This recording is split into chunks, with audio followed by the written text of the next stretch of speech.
cuando son seminarios difícilmente nos permite participar, y para que nuestro conferencista se sienta acompañado, me encantaría que hiciéramos uso de este chat para cualquier comentario o duda que tuvieran.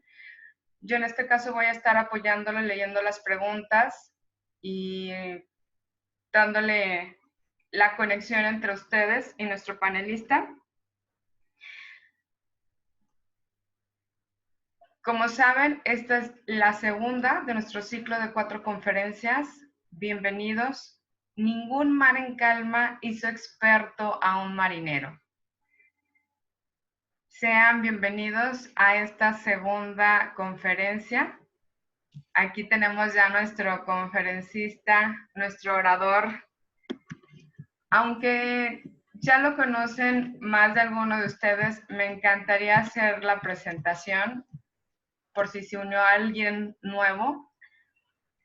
Carlos Arteceros es director CEO de la empresa multinacional Intedia, con presencia en más de 18 países. Cuenta con un doctorado por la Universidad de Michigan en Estados Unidos y una maestría en Administración de Empresas en Madrid, España. Y tiene más de 25 años de experiencia en puestos de alta dirección. Es un honor para mí ceder la voz a este fantástico orador. Carlos Arteceros, adelante. Muchísimas gracias a Araceli, muchísimas gracias a todos vosotros. Esta es el segundo desayuno que tengo con amigos. Y Araceli hacía un comentario ahora, y es verdad, es solitario, estoy aquí solo, pero sé que tengo muchos amigos al otro lado de la pantalla. Y para todos nosotros, en esta época, pues estamos intentando nuevas cosas, abriendo nuevos caminos. Y este es uno de ellos, eso de estar compartiendo con todos vosotros información que a mi juicio es valiosa desde el punto de vista que nos va a apoyar a afrontar una crisis que ya tenemos encima y que francamente no tiene todavía vista de cuándo va a terminar y cuál va a ser su impacto.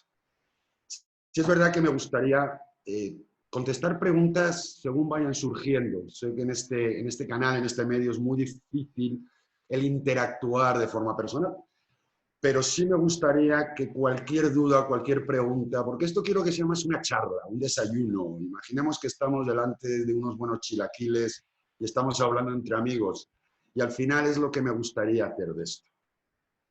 Como ha dicho bien Araceli, esta es la segunda charla que estoy teniendo con todos vosotros, y es sobre herramientas de cómo afrontar la crisis. Y no necesariamente solo la pandemia, sino cualquier crisis. Eventos disruptivos es algo común y es algo que vamos a seguir experimentando y lamentablemente sufriendo.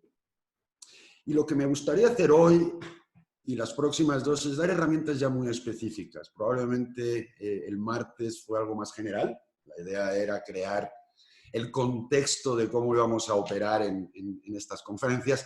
Y hoy sí ya me va a gustar más entrar en detalle, algo que os pueda aportar información valiosa.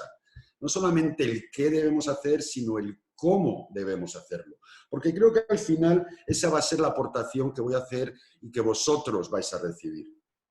Como ha dicho Araceli, operamos ahora en 18 países. Aquí en México en particular tenemos ya 12 oficinas. La verdad que México ha sido un fantástico mercado y además un fantástico sitio donde trabajar.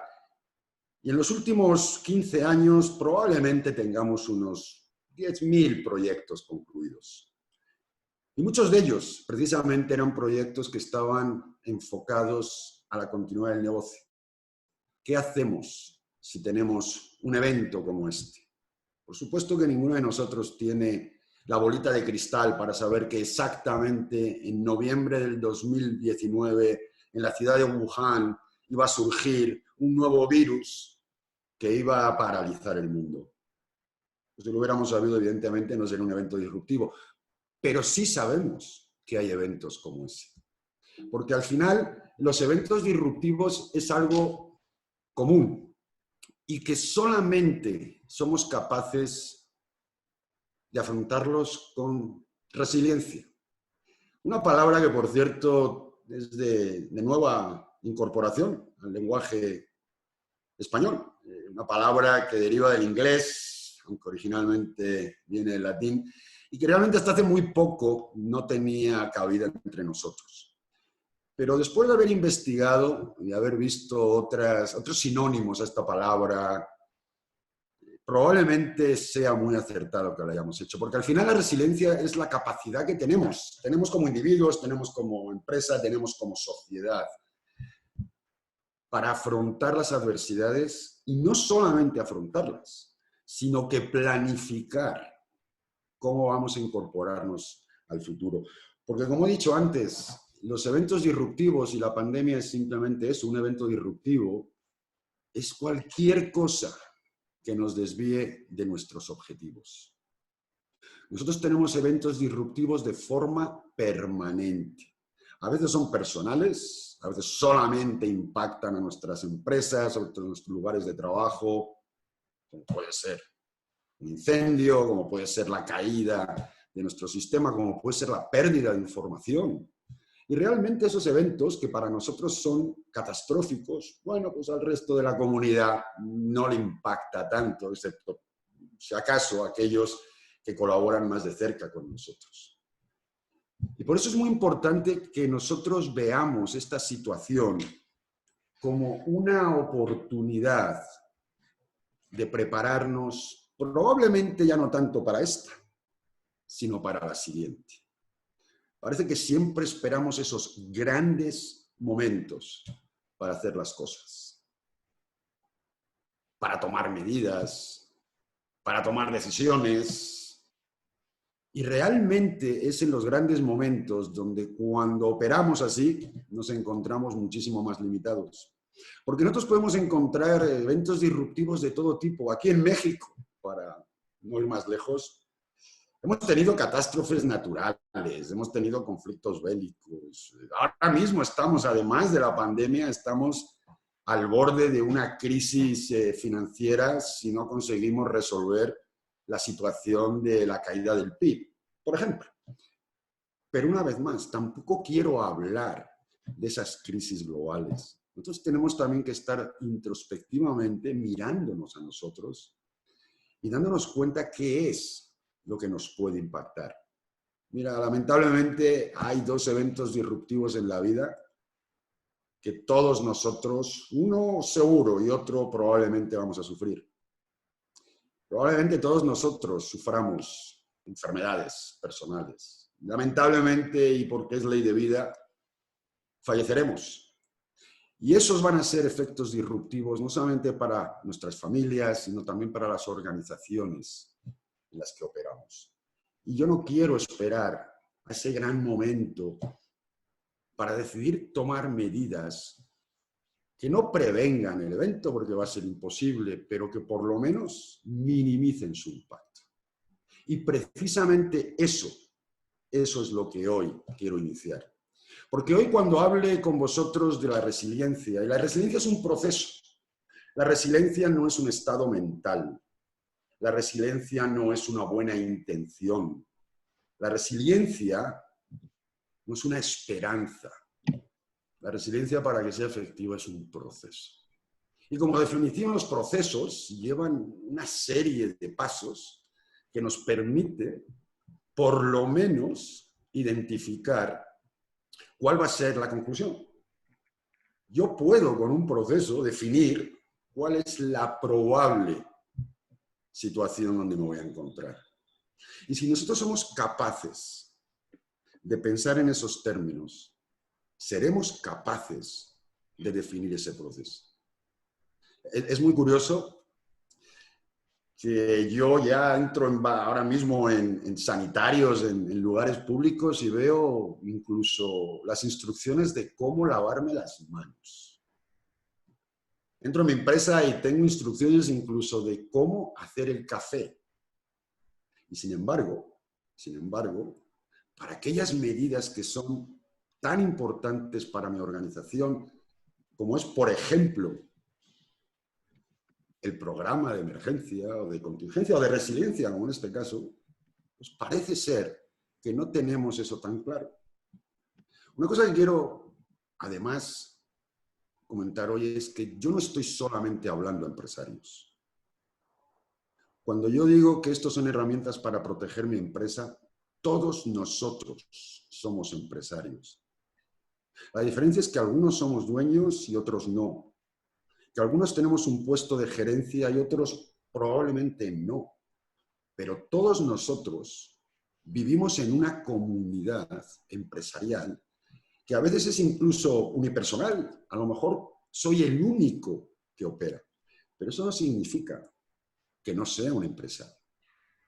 Momentos de resiliencia es precisamente donde esas barreras, que normalmente, en tiempos normales, están muy definidas, quién es el dueño, el accionista, quién es el director general, quién son los gerentes, quién son los colaboradores, esas líneas se difunden. Hay una difusión de dónde entra la autoridad de las personas. Y al final nos encontramos que es aquel que sabe, aquel que tiene algo que aportar, aquel que tiene una idea, el que debe o la que debe dar ese paso al frente. Porque si yo soy capaz de definir un proceso, lo primero que voy a hacer es estar preparado. El otro día lo comenté y lo voy a comentar otra vez. El miedo, en gran parte proviene de la falta de información, de la falta de conocimiento. Yo normalmente tengo miedo por las noches porque desconozco lo que hay fuera, porque no soy capaz de percibirlo. Tengo miedo a un nuevo negocio porque no sé cuál va a ser la decisión de mi cliente. Tengo miedo a preguntarle a mi novia si se quiere casar porque no sé cuál va a ser su respuesta. Entonces, cuando nosotros somos capaces de generar esa información, el nivel de miedo, el nivel de temor empieza a disminuir. Y cuando disminuye ese nivel, empezamos a tener confianza en afrontar el evento. Porque la percepción es tan importante como la realidad en casos críticos, en casos drásticos, en casos de crisis. El percibir que puedo es casi, y si no tan importante, como el realmente poder. Y por eso, cuando podemos estar preparados, vamos a ser capaces de generar un sistema que sea robusto. Y cuando digo robusto, quiero utilizar esa palabra con una connotación muy específica. Una connotación específica desde el punto de vista que no es simplemente una lista de tareas, no es simplemente una cadena de eventos que tengo que llevar a cabo, sino que realmente tengan un significado y un impacto en mi organización, porque esa es la forma en que yo voy a poder volver a la normalidad. Ahora mismo prácticamente toda la comunidad empresarial del mundo se ve afectada de una forma negativa por esta crisis. Es verdad que probablemente haya sectores donde saldrán reforzados de esta crisis. Lamentablemente, en toda crisis hay una oportunidad. Y digo lamentablemente porque a veces la oportunidad es a costa del bienestar de otros. Pero es un hecho. Sin embargo, la mayoría de nosotros vamos a salir de esta situación muy diferentes a como entramos. Mejor, peor, igual, no lo sé. Bueno, igual sí lo sé, probablemente no. Es nuestra capacidad de realinearnos lo que nos va a permitir disminuir ese tiempo de disrupción. Y cuando yo tengo esto, es cuando empiezo, y aquí sí quiero enfatizar, a pensar seriamente en los pasos que debo de llevar para crear ese plan de resiliencia. Y este es el proceso. El proceso lleva unos pasos definidos, no son los que yo quiera, no, si soy capaz y tengo la disciplina de llevar ciertos pasos, sé que tengo grandísimas posibilidades de minimizar el impacto que tenga esta crisis en mi organización. Y lo primero que tengo que hacer es definir cuáles son las tareas y actividades críticas de mi empresa y las que necesito llevar a cabo para sobrevivir. Digo sobrevivir porque entramos en un periodo de economía de guerra prácticamente, donde estamos a dieta. Pongámonos en mente que estamos a dieta, donde yo normalmente vivo con 2.500 calorías y lo disfruto, pero donde sé que voy a tener que, por un determinado periodo de tiempo, sobrevivir con 1.500 calorías, que realmente es lo que me dice la Organización Mundial de la Salud, que es lo que necesito, por lo menos, para seguir vivo. Ahora entramos en ese periodo donde yo tengo que identificar esas calorías que normalmente consumo porque disfruto consumiéndolas, cuáles son las que puedo, por un periodo determinado de tiempo, eliminar. Y por supuesto que vais a estar ahí al otro lado de la pantalla diciendo qué bonito decir eso y ahora cómo defino yo lo que son actividades críticas. Bueno, hay formas de definirlas. Lo primero que tengo que validar es, bueno, ¿qué es lo que hago yo en mi empresa? Y tengo actividades, porque evidentemente mi empresa tiene responsabilidades y tiene objetivos.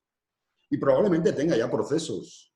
Y esos procesos pueden ser objetivos, subjetivos, escritos o no escritos. Y hay una lista de actividades. Yo debo listar mis actividades. Porque aquí lo que voy a definir es cuáles son las actividades que me generan valor añadido. ¿Qué quiero decir con eso? ¿Cuáles son aquellas actividades que si yo no ejecuto, no soy capaz de seguir operando? Esas son las 1.500 calorías que necesito. Porque después voy a tener otras actividades que no tienen valor añadido. Y por cierto, normalmente esto es verdad en las mejores de las situaciones. En las empresas como en las familias, me imagino, por lo menos en la mía, tenemos, no voy a decir el hábito, pero la mala costumbre de ir acumulando tiliches. Es verdad que mientras que tenga espacio, mientras que tenga una cochera o que tengo una habitación sin ocupar, bueno, pues las puedo ir acumulando. Siempre tengo la esperanza de que algún día a lo mejor lo necesite. Es verdad que la mayoría de las veces no va a pasar. Pero esos tiliches ahí se quedan y los voy acumulando. Y en las empresas hacemos lo mismo. Es curioso que cuando uno empieza a valorar y evaluar ese valor añadido que tienen las cosas que hago, te das cuenta cuántas actividades ejecutamos, qué piensas y para qué. Y probablemente en su día tuvieron valor. Pero hemos cambiado el modelo de negocio, han cambiado la situación, hemos cambiado las personas y ya esas actividades no son válidas y sin embargo las mantenemos. Y es aquí donde sí tenemos que tener un poco de cuidado porque hay algunas actividades sin valor añadido que son necesarias. Uno de vosotros probablemente está leyendo esta lista y me está diciendo, tú estás loco si crees que una inspección es una actividad sin valor añadido.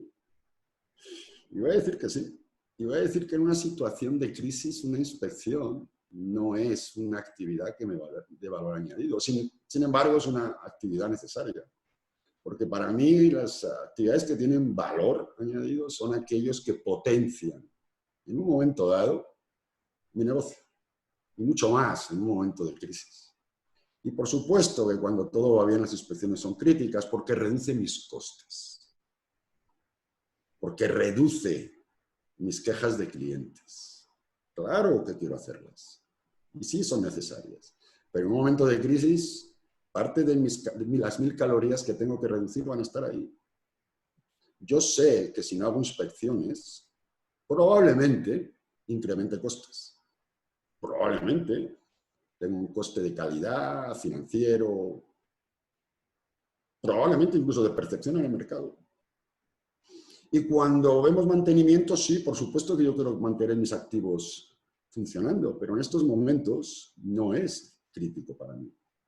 Una máquina parada no me quiebra el negocio. Yo lo que tengo que hacer es identificar eso y reducirlo. Y luego hay otras que definitivamente tengo que eliminar. Yo no necesito sobreproducir. Primero porque simplemente el aprovisionamiento ya se me complica. El movimiento y desplazamiento de producto a mis bodegas es costoso y no tengo los recursos. Acordaros que estamos limitando los recursos humanos y físicos que podemos utilizar.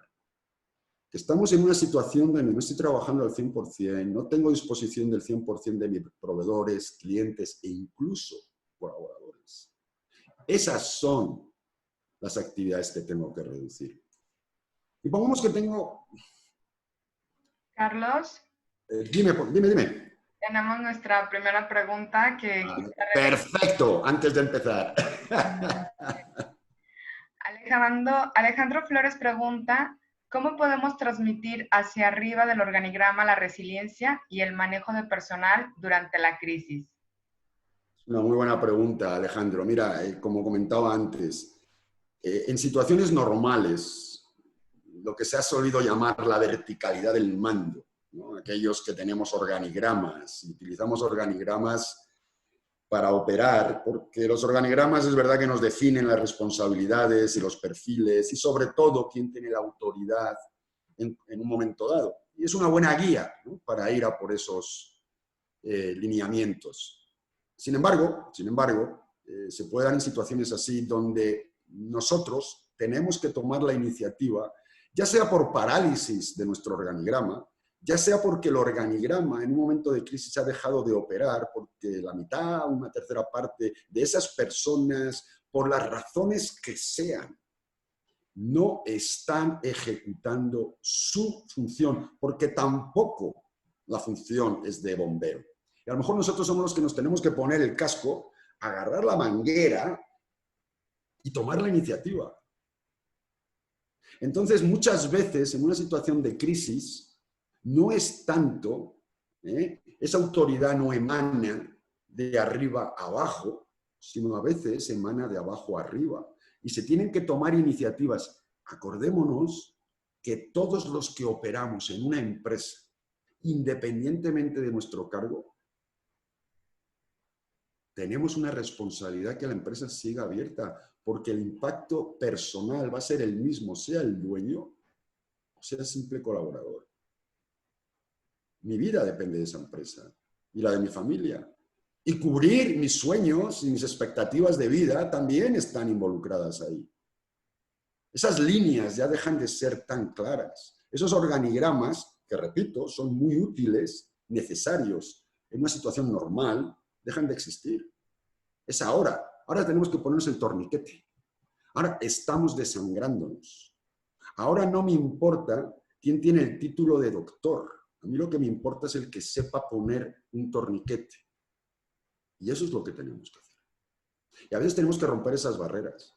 Y a veces esa inercia, acordaros que una empresa tiene una inercia, ¿no? Como un barco. Y cuanto más grande es la empresa, más inercia tiene. Y por lo tanto, cuando yo le pongo el freno, cuanto más grande y más compleja, más le cuesta frenar. Yo cuando freno en mi bicicleta probablemente puedo frenar en 1 metro. Si tengo que frenar un camión de 18 ruedas, un tráiler, voy a necesitar probablemente 30 metros. Bueno, en este caso no me da tiempo a frenar. En este caso las organizaciones tenemos que nosotros frenar. ¿De acuerdo? Espero que haya respondido. No quiero decir con esto que nos amotinemos en las empresas, pero sí que es el momento de dar el paso y decir, tengo una solución, dame la oportunidad de ponerte el torniquete. Eso sí, entiendo, a mi juicio, es la responsabilidad que tenemos todos nosotros. Sí, muchas gracias. Tenemos otra pregunta. Oscar Brito comenta, Carlos, mi producto es mezcal y creo que en estos momentos los inventarios a mí me parecen indispensables. ¿Estoy en un error?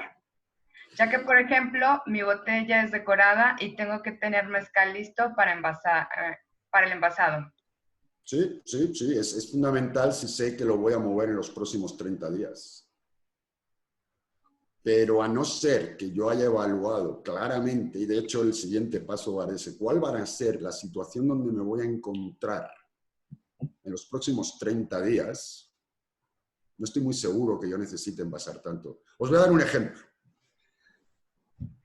El lunes, el petróleo Brent estaba valorizado a 1,38 centavos negativo por primera vez en la historia.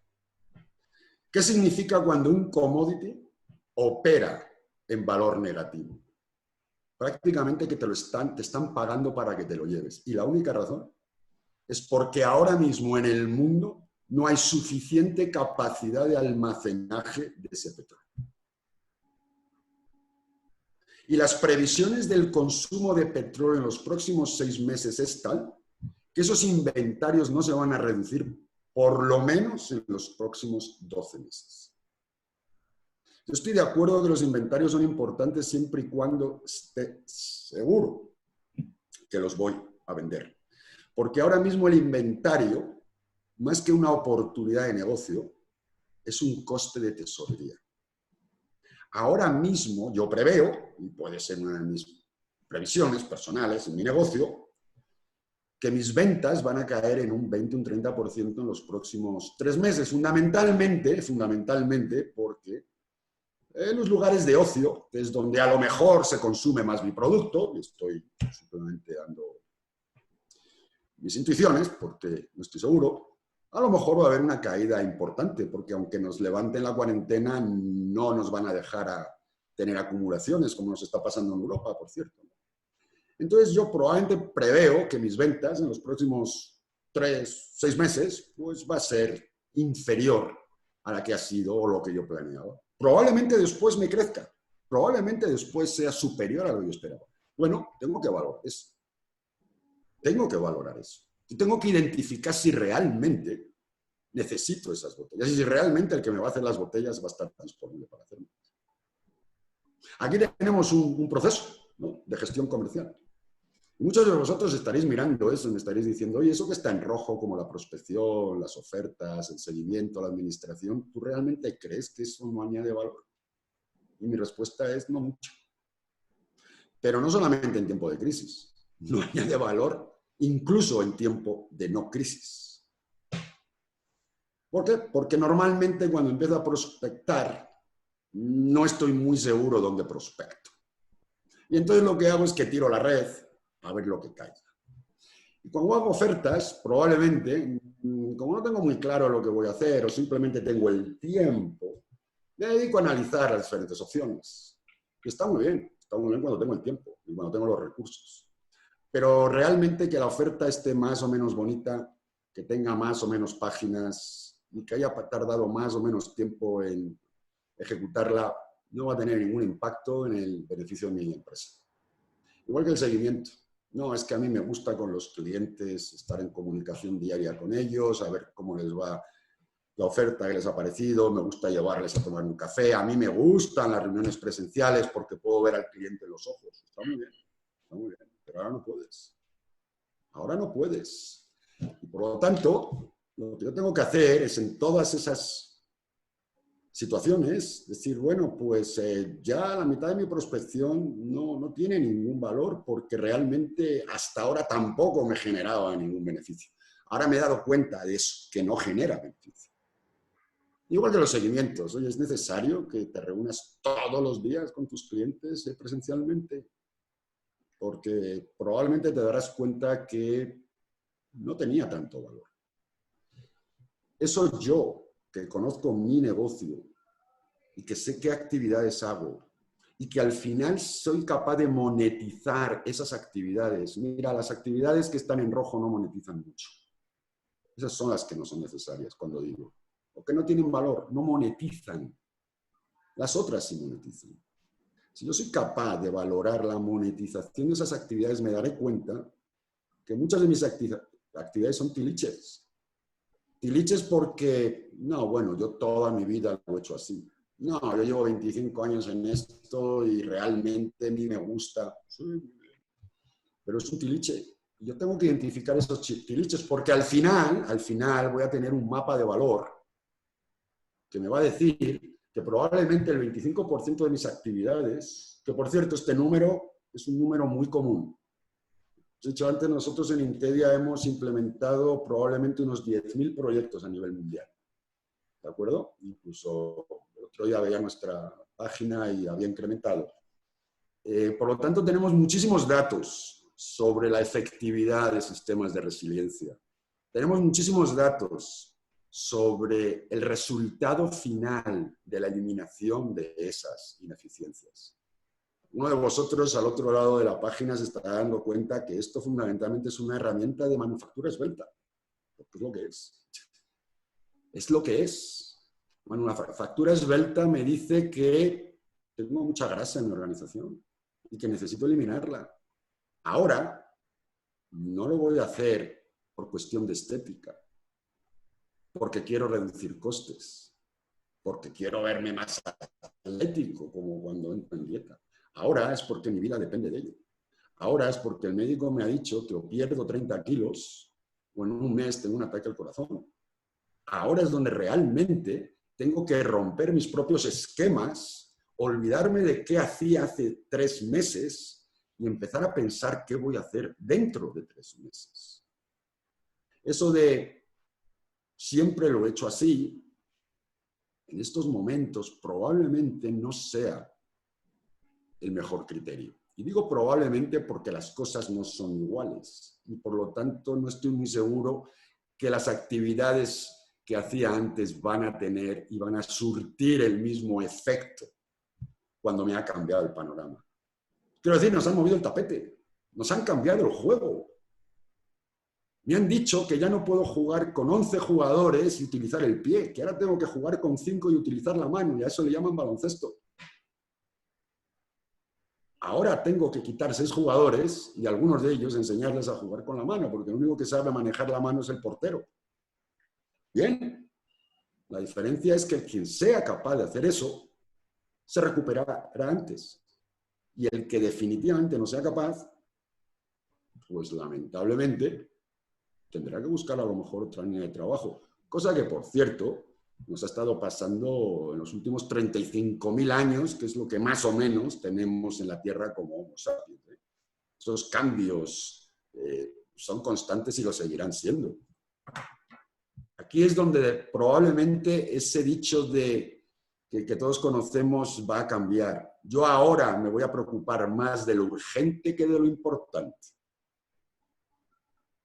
Cuando en condiciones normales debería estar más preocupado de lo importante.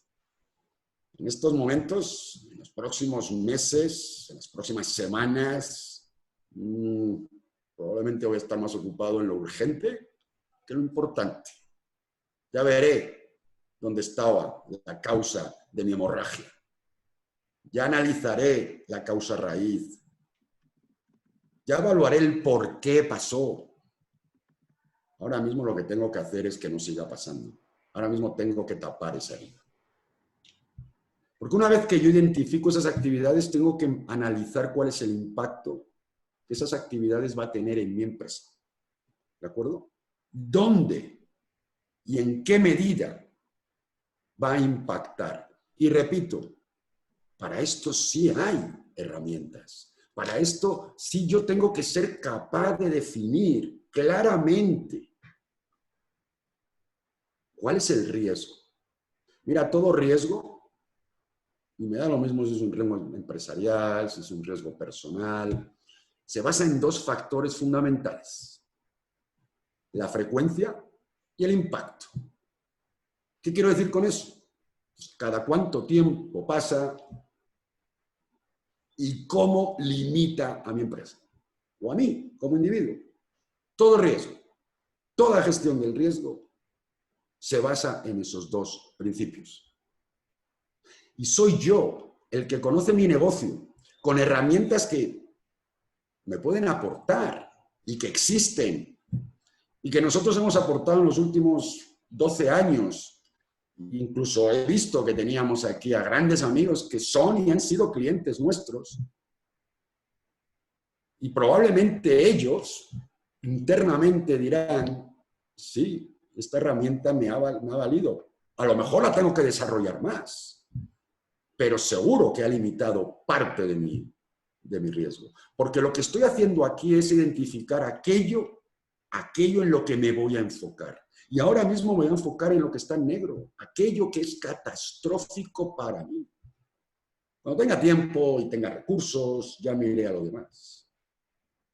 Porque el riesgo puedo hacer 4 cosas con ellos. Eso es algo que voy a estar hablando más a fondo el martes que viene, porque para mí la gestión del riesgo es fundamental para cualquier cosa que hagamos en la vida, ya sea profesional o personal.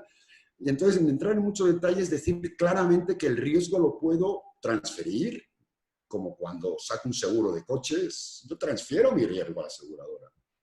O lo puedo eliminar, simplemente no sigo haciendo esa operación. El coste-beneficio no es positivo, por lo tanto, ¿por qué sigo haciendo? También puedo absorber el riesgo. Claro que puedo absorber el riesgo. ¿Por qué? Porque probablemente el valor del riesgo es muy bajo, ¿no? Esos que están aquí en esta imagen, en el 5, el 10, bueno, pues sí, yo sé que la caída de un meteorito en mi empresa es absolutamente catastrófica.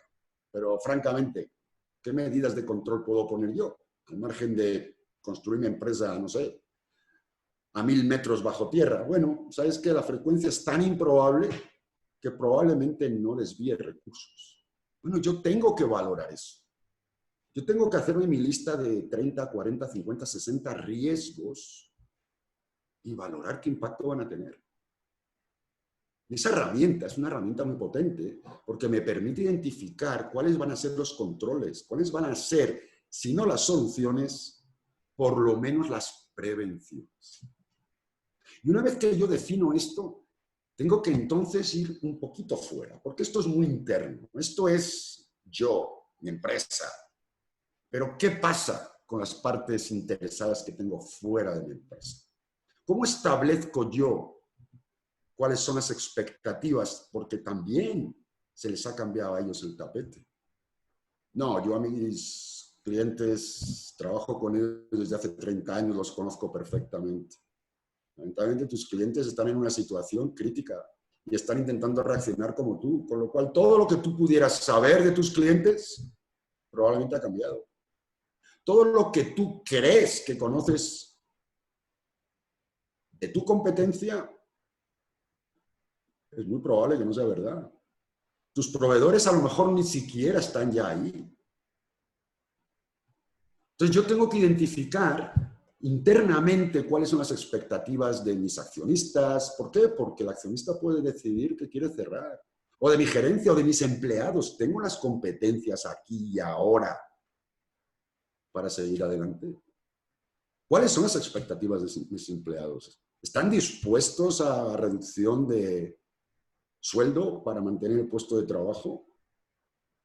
¿Están dispuestos a irse de vacaciones ahora y adelantar las vacaciones? Como ya las tenía presupuestadas, ¿no es un coste adicional o no? Pero igual de importante es entender todas esas partes que están fuera de mí y que siempre tienen un impacto en mi negocio y que muchas veces más o menos conozco cómo trabajarlas, ya no. Todos los paradigmas y todos los esquemas que yo tenía sobre ellos han cambiado. La sociedad, a la cual creo que conocía bastante bien, porque he estado trabajando 35 años en el mismo sitio, ha cambiado. Mis empleados ya no tienen la misma facilidad de incorporarse al trabajo en servicios públicos. El gobierno me está imponiendo que a no ser que opere en un sector primario, me quede en casa. Y yo siempre controlaba al gobierno. Yo siempre sabía qué es lo que tenía que hacer con el gobierno. Ya no. Yo tengo ahora también que hacer un ejercicio de pensar cómo les está afectando a ellos. Y yo sé que eso es intentar mirar la bolita de cristal. Pero debemos hacer ese intento. Yo debo de ver y esperar cuáles son las expectativas de todas esas partes. Porque eso me va a ayudar mucho. Cuando yo valoro eso, Si yo ya sé qué actividades son críticas, si yo ya sé cuál es el impacto en mi organización, si yo ya sé, y si no sé, tengo una idea de cómo está afectando a mi entorno, entonces voy a ser capaz de implementar un plan de emergencia. Lo que no puedo hacer es implementar un plan de emergencia sin tener lo anterior. Os voy a decir el por qué. Porque fundamentalmente ni siquiera sé dónde me está impactando. Yo antes de ponerme el torniquete tengo que saber en qué brazo, en qué pierna estoy sangrando. Porque si no, puedo terminar poniéndome el torniquete en el cuello y puede ser contraproducente. Pero una vez que sé dónde estoy sangrando y que es en mi brazo derecho, es ahí donde le voy a aplicar mi torniquete. Y el plan de emergencia es eso, es un torniquete. Ese torniquete, además, tiene unos pasos. Yo tengo que identificar cuál es el alcance y, sobre todo, el para qué. No el por qué lo estoy haciendo. El por qué ya lo sé, porque estoy en crisis. El empezar a preguntarme por qué es ahora es retrotraerme el pasado. Ahora mismo yo no tengo ni tiempo ni recursos para pensar el por qué ha pasado. Yo tengo que estar pensando en el para qué voy a hacer esto. Ya pensaré en el por qué más tarde. Ahora no. Ahora quiero establecer en dónde voy a operar, en qué parte de mi negocio voy a operar y exactamente qué es lo que espero de ello. Porque además tengo que asignar personas clarísimas para esto. Y no tiene que ser mi organigrama. Mi organigrama no es válido. No puedo operar de la misma forma que operaba. Alejandro, que me ha hecho la pregunta, a lo mejor es la persona más indicada precisamente para ser responsable en un momento dado de un área. A lo mejor muchos de vosotros tenéis planes, ¿no? que además nos piden en muchos casos por parte del gobierno, en caso de que haya un incendio, un terremoto. Y nosotros asignamos a ciertas personas, pues bueno, tú vas a ser el responsable de asegurarte que vas informando a todo el mundo que salga. Y este va a ser el punto de encuentro. Y fulanita es el que va a tomar nota de que todos los empleados están presentes y contados. Y menganito es el que se va a asegurar que tiene contacto con las autoridades, ya sea ambulancias, bomberos, policía, para que reaccionen. Y no va a ser el director general, ni va a ser el director de operaciones, va a ser personas que en ese momento asumen una responsabilidad que no se ve reflejada en el organigrama. Y eso es lo que estamos buscando. La persona que sabe de ese tema. Porque yo normalmente tengo un director de operaciones porque sabe mucho de cómo implementar sistemas de gestión, pero no tiene por qué saber absolutamente nada de cómo aplicar un torniquete. Porque no son sus competencias, ni es el perfil del puesto. Entonces no creamos siempre que vamos a mirar a nuestro organigrama y vamos a tener la respuesta. No es verdad. Porque esas competencias nunca se solicitaron porque no eran necesarias y probablemente no lo sean para ejercer el puesto de director general o director de operaciones. Pero esa competencia a lo mejor la tengo en otro lugar de una operación y en ese momento, porque es urgente, para mí tiene más valor que otra que es más importante. ¿Hay alguna pregunta, Araceli? Porque yo cuando me lanzo...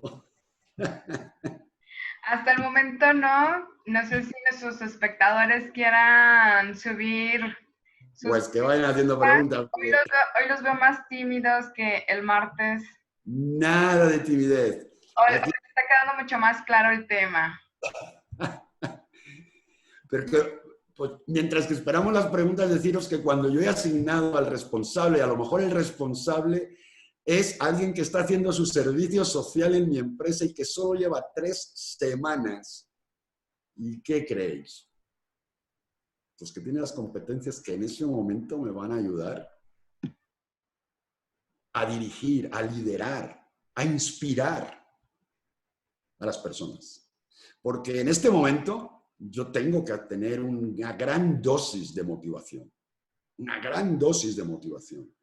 Yo tengo que actuar en situaciones donde yo estoy fuera de mi zona de comodidad y el resto está también fuera de su zona de comodidad. Yo tengo que intentar identificar una lucecita de esperanza en un mundo en caos. Y a lo mejor yo no soy el que tengo más visibilidad. Y tengo que tener la humildad y sobre todo la competencia de buscar a aquel que la tiene. En estos momentos me vale más la competencia que el ego. Y a eso a mí, como director de mi empresa, probablemente me cueste mucho. Bien, sí. Búscate a alguien que lo pueda hacer. Porque tu empresa y la de los demás depende de ello. Porque en ese momento yo tengo que tomar medidas de contención. Esas acciones que yo voy a definir, de la misma forma cuando hay un terremoto, sé exactamente dónde vamos a tener nuestro centro de reunión, sé exactamente que tenemos que tener una lista de personas que estaban en el edificio. Tengo que asegurarme que nadie está buscando cosas y salen lo antes posible. Deja tu mochila, deja tu computadora. Eso no es importante. Lo que es urgente es que salgas. No, espera que estoy buscando las llaves del coche, déjame 2 minutos. No hay 2 minutos. Es mucho más urgente que salgas a tus llaves. Tú vales más que tus llaves. Y por eso esas acciones hay que implementarlas de forma inmediata. Hay que decirle a los empleados que estamos al 60% de capacidad de producción, que necesito que os vayáis de vacaciones. No, es que a mí normalmente me voy en agosto, pero esto no es una situación normal. Te tienes que ir ahora. Pero les tienes que motivar a que lo hagan. Le tienes que decir a tu proveedor, oye, yo tenía un plan de compras de X número de unidades. No te las voy a poder comprar. Probablemente las necesite dentro de 6 meses, pero ahora no. ¿Cómo te va a impactar? ¿Qué podemos hacer para que tú no te veas tan afectado por esto, que tengas que cerrar las puertas de tu negocio y dentro de 6 meses, cuando yo vuelva a la normalidad, me dé cuenta que no tengo proveedor, que no solamente he pasado por un periodo de crisis, sino ahora que puedo volver a operar, tengo que empezar a buscar a un proveedor estratégico? ¿Qué puedo hacer contigo, cliente, que sé que necesitas mis servicios para salir adelante y sin embargo no tienes canales para que yo pueda apoyarte? Déjame que busquemos situaciones, como por ejemplo reuniones virtuales.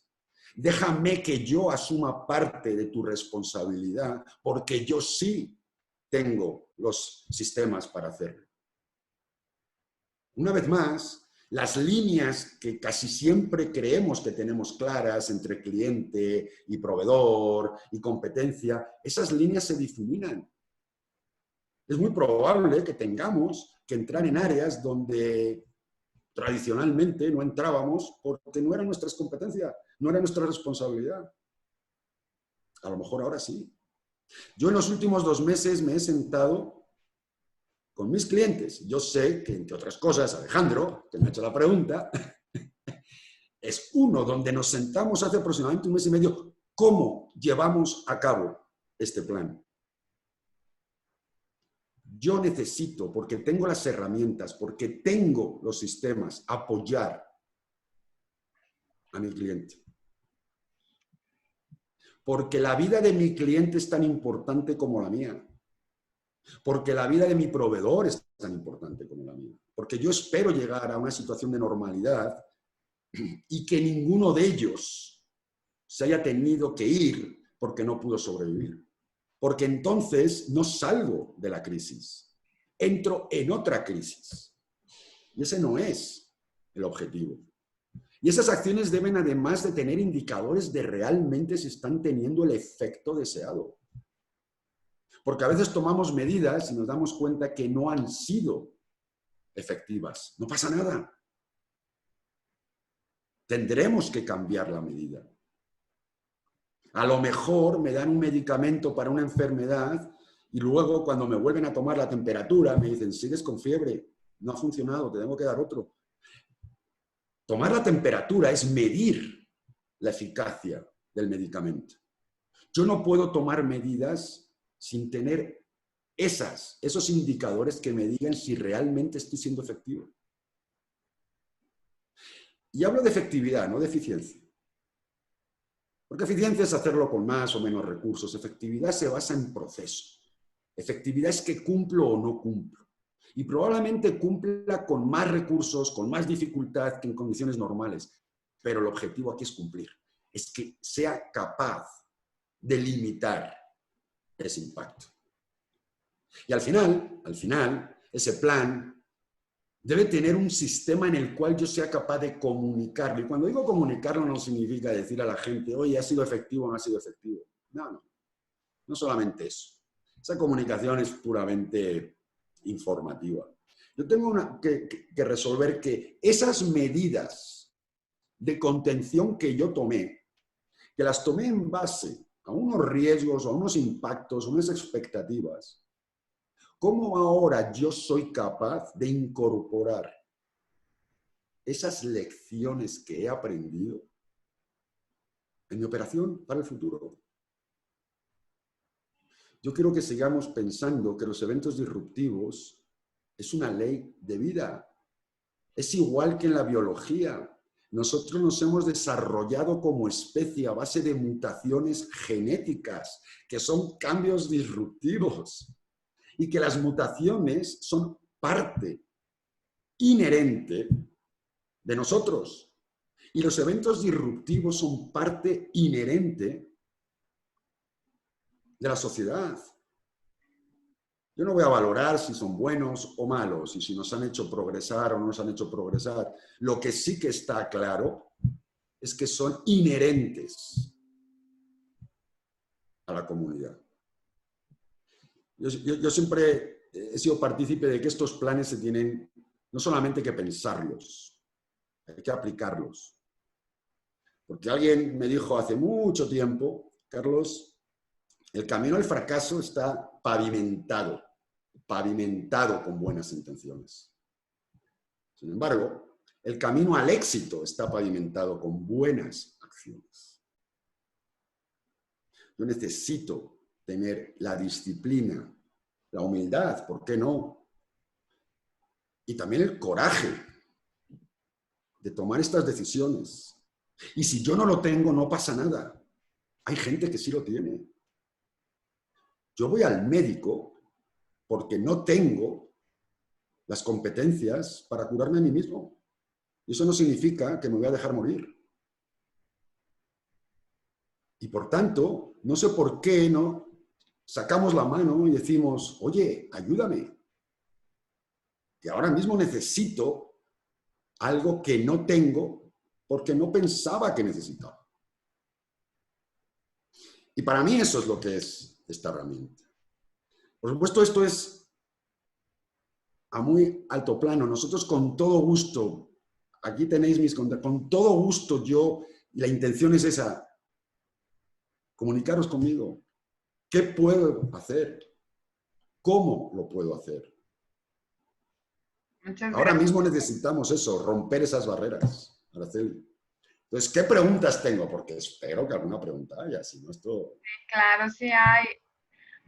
Eugenia hace un comentario cuando le dijimos de las preguntas. Dice, más bien nos están cayendo los 20 y yo quiero decirle que a mí me están cayendo centenarios, no 20.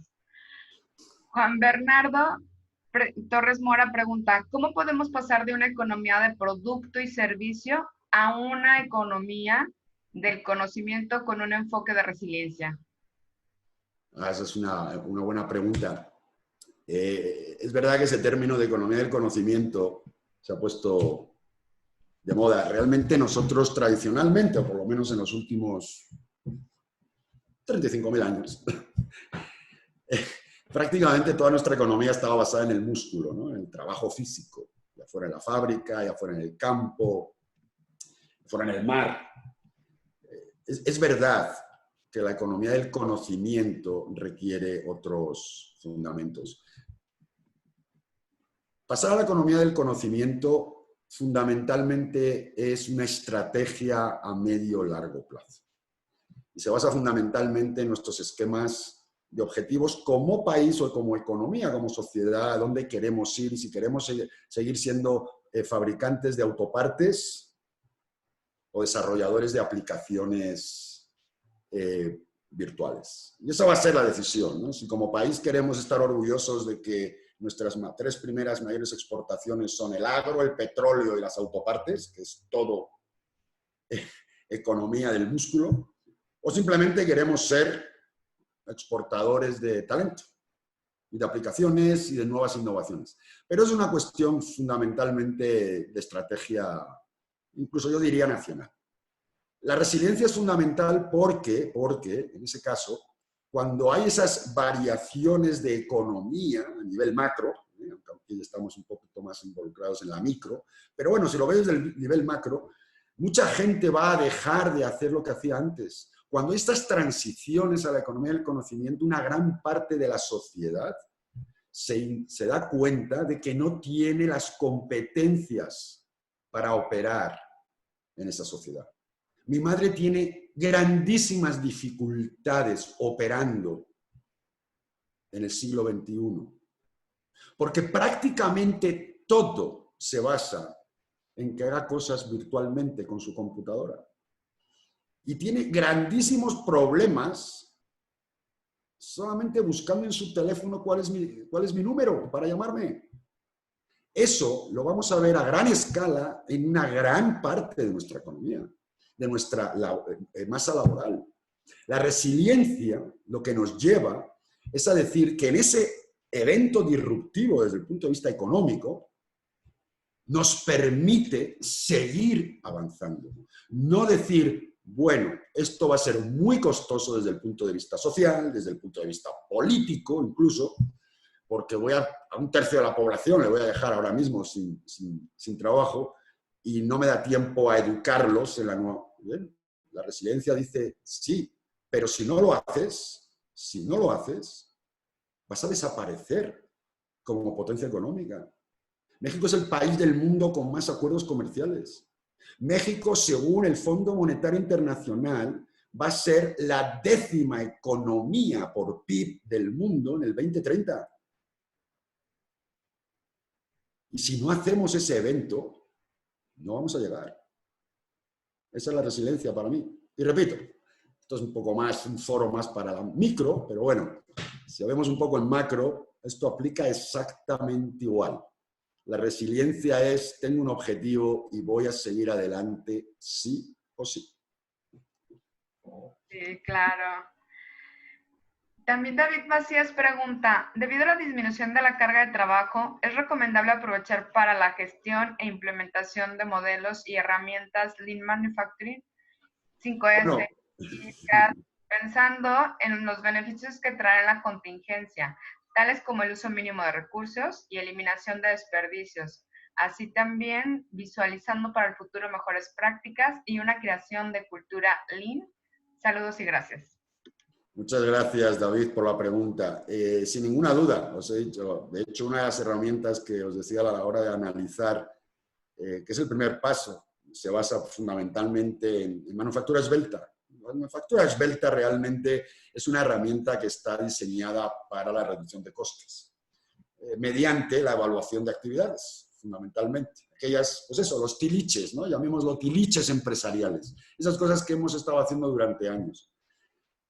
Normalmente eso lo haces en condiciones con un objetivo empresarial, con una estrategia. Ahora no nos queda más remedio. Ahora, aquellos que seamos capaces de identificar eso y aplicarlo y aprender de eso, nos va, primero, a darnos la oportunidad de recuperarnos antes. Como decía antes, llegar a la normalidad antes. Pero sobre todo, nos va a permitir ver áreas donde realmente hemos hecho ahora una aportación recortándolas. ¿Para qué traerlas de vuelta? No son necesarias. Es lo que decía antes. a veces necesitamos un gran evento, un gran momento para tomar esas decisiones. Bueno, aprovechémoslo, porque no hay nada peor. Solamente hay una cosa peor que una crisis, y es salir de la crisis, no aprender nada de ella y estar en la próxima en el mismo lugar que estábamos hoy. Es decir, preocupados, sin saber qué hacer. Al final, el dicho se cumple. Puedes llorar o vender pañuelos. A lo mejor ahora nos va a tocar llorar, pero aprendamos a beber pañuelos para que la próxima ya hayamos sacado algo de esto. Porque si no, realmente el dolor que vamos a tener y el sufrimiento que vamos a pasar no va a tener ningún valor porque no nos ha aportado nada. Yo no voy a sugerir que hagamos ahora Lean, es que no nos queda más remedio. No nos queda más remedio, porque esa es la dieta, precisamente. Perfecto. Eugenia Santoyo comenta, antier comentabas que las empresas adquirimos personal que en ese momento era necesario de acuerdo a la situación, pero esto nos lleva a tener que prescindir de ellos eventualmente y también lastimamos la sinergia de un equipo. ¿Cómo evitar estos cambios abruptos? ¿O es mejor cortar de tajo? Ya que invertimos en entrenamiento y otras cosas en estas personas, pero por otro lado quizá necesitamos otro tipo de recursos. ¿Qué es mejor? Mira, desde el punto de vista, normalmente, ¿no? Lo que debemos hacer, lo que nos da un sistema de gestión, es identificar primero las necesidades que tenemos internas en la empresa de competencias. Es decir, yo tengo un objetivo empresarial, yo tengo una forma de operar y yo requiero de estas competencias para llevar a cabo mis objetivos. Y eso normalmente en las empresas le llaman pues las responsabilidades y luego buscar los perfiles. Y entonces identificas las personas que tienen las competencias y talentos necesarios para llevar a cabo sus actividades. Recordar que estos no son actividades planificadas, estos son eventos disruptivos y por naturaleza pues, salen cuando salen, ¿no? Yo lo que sí sugiero, y es lo que estoy planteando, es que nosotros como empresa tenemos que tener un plan de continuidad del negocio. Ahora mismo estoy hablando de resiliencia porque es un plan de contingencia. Ahora me estoy poniendo el torniquete porque no fui capaz de identificar los peligros de una hemorragia.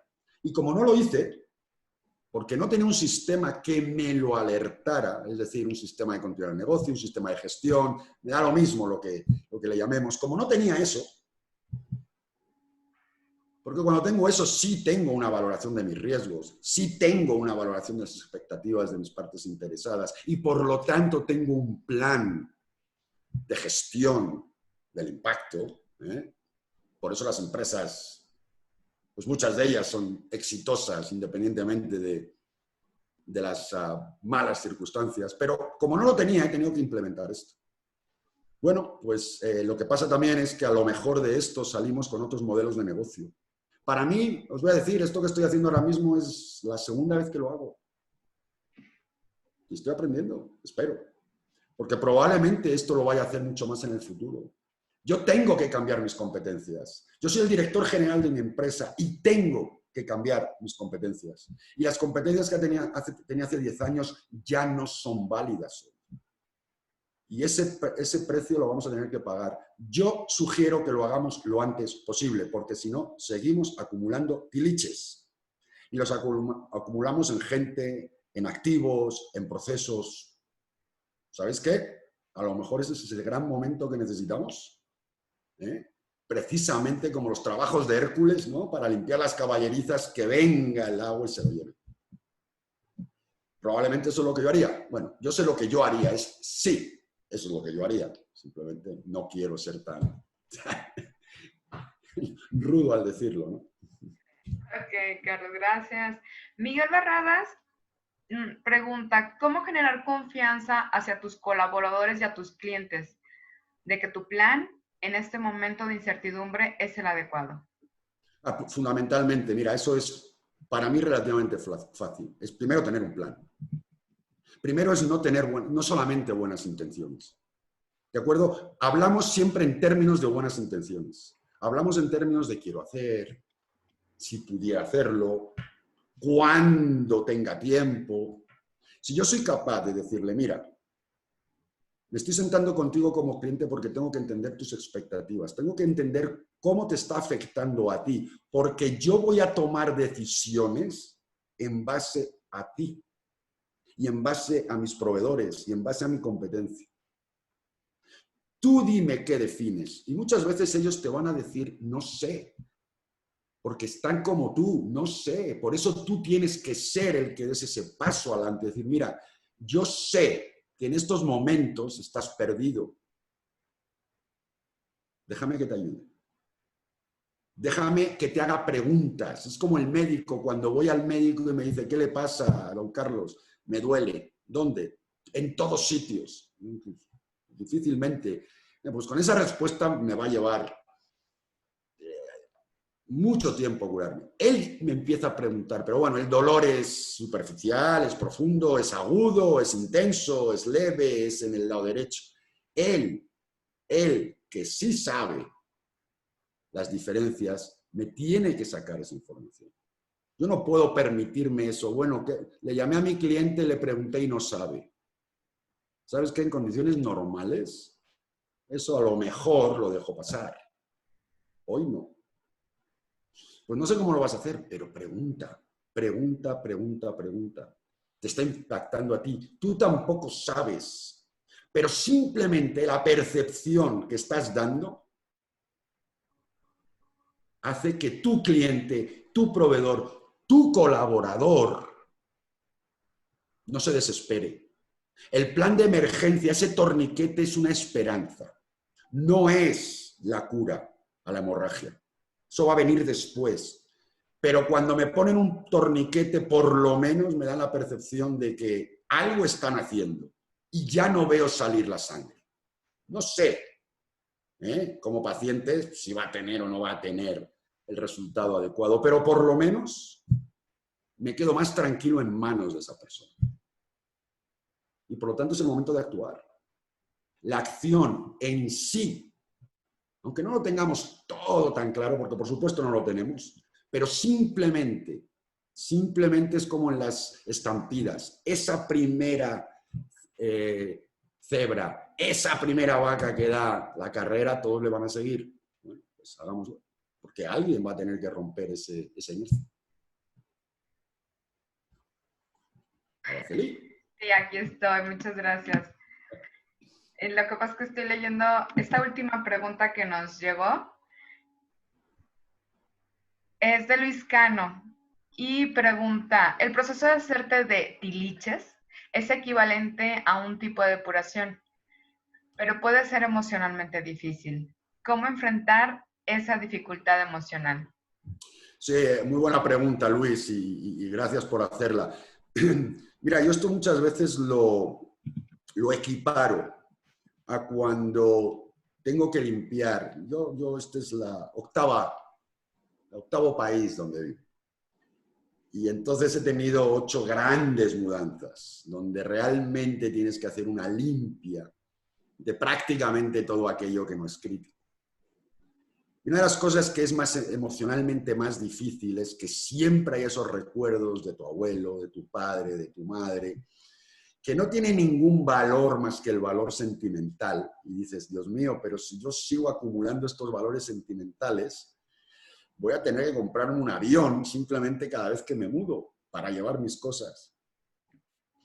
En ese momento, y esta ya sí es mi opinión personal, por supuesto, es donde uno entra en lo que decía antes, mentalidad de guerra, economía de guerra, donde dices, independientemente de lo que esto signifique emocionalmente para mí, la pérdida que puedo tener por no deshacerme de ellos es todavía mayor y también va a ser muy emocional.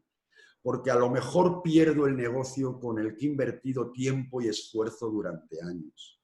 Porque a lo mejor, en vez de decirle a un colaborador, por no decirle a un colaborador hoy, lo siento, no puedo, mañana se lo tengo que decir a los otros 10.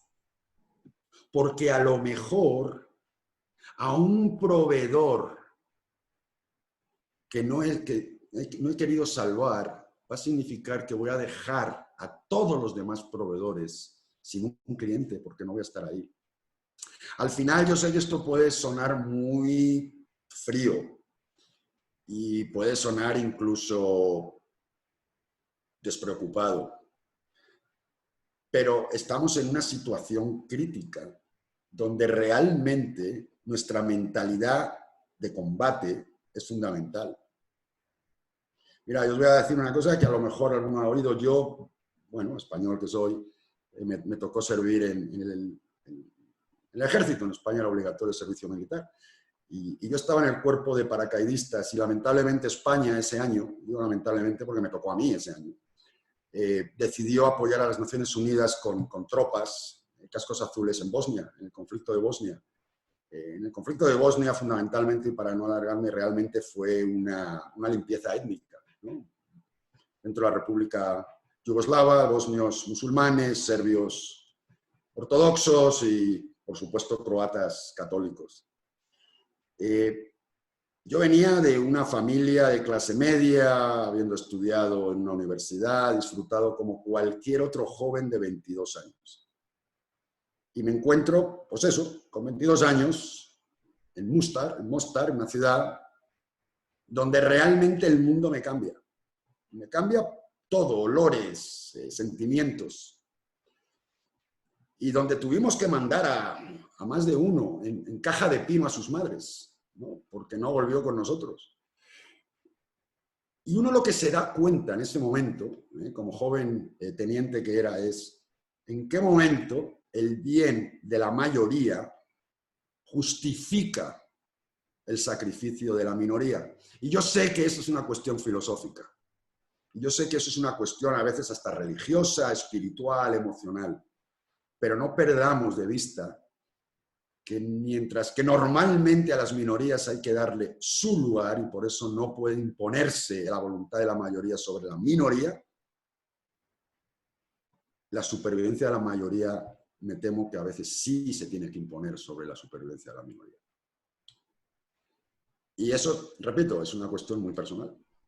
Pero la emoción la vas a tener si no lo haces ahora o si después se lo tienes que decir a más personas. Que ha sido un placer, pero no podemos seguir operando. Qué difícil. Muchas gracias. Pues llegó otra pregunta más. Carlos Campos, ¿cómo podemos identificar el momento para quitarte el torniquete antes de la gangrena? Fantástica pregunta, fantástica pregunta. Porque efectivamente lo que tenemos que tener cuidado es eso. Bueno, pues precisamente, la necesidad de tener indicadores, precisamente. Los indicadores fundamentalmente están para decirnos si ha cumplido el objetivo o no la medida. Porque si lo ha cumplido, hay que eliminarla. Ya, se terminó. Cuando no tenemos indicadores, lo que termina pasando es lo que nos apunta Carlos. Una de dos, o nos seguimos desangrando porque no ha sido eficaz, o como no sé cuándo ha sido eficaz, terminamos con gangrena. Y me alegro de esta pregunta mucho, y gracias Carlos por hacerla, porque yo creo que visualiza más la importancia de los indicadores. Porque, como dice el dicho, o no llegas o te pasas. Y son los indicadores lo que nos permiten ni quedarnos cortos, ni pasarnos de largo. Esos son los indicadores, Carlos. Y precisamente esos son los que nos permiten no tener la gangrena.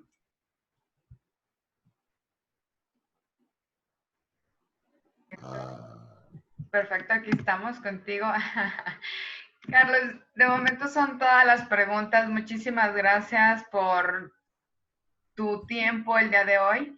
Me encantaría que invitaras a nuestra audiencia a estar con nosotros el próximo martes. Pues la verdad que, mira, para mí esto originalmente inició como mi pequeño granito de arena a la comunidad, ¿no?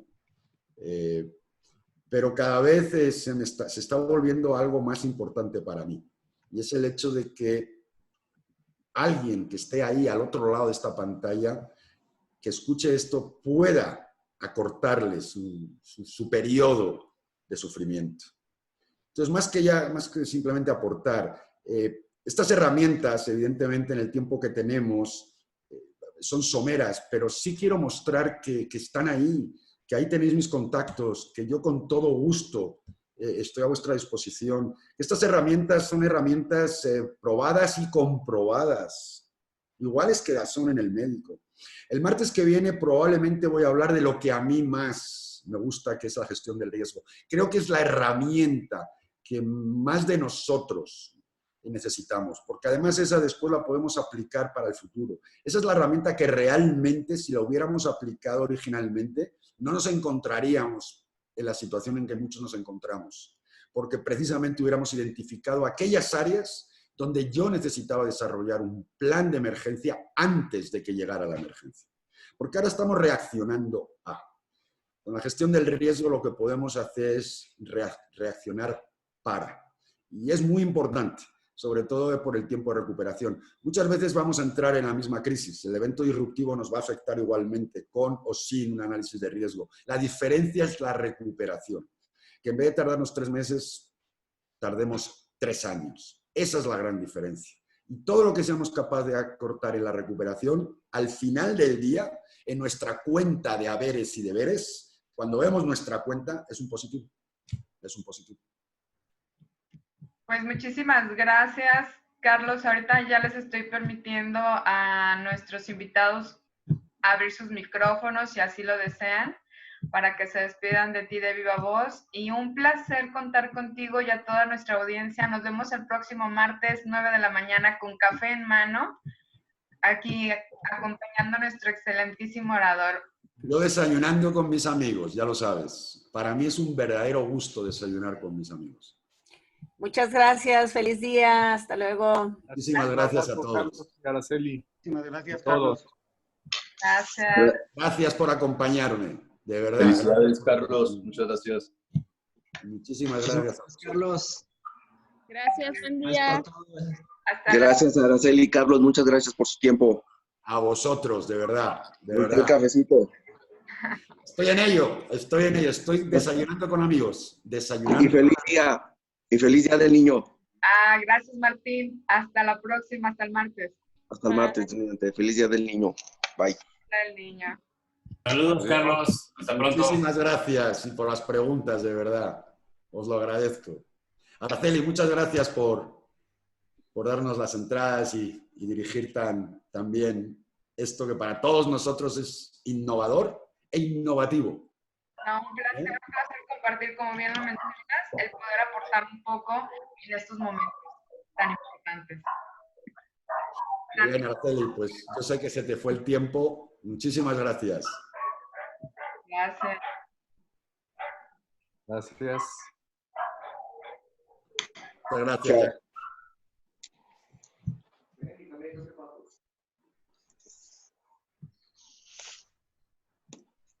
Saludos, tío, como dirían en España.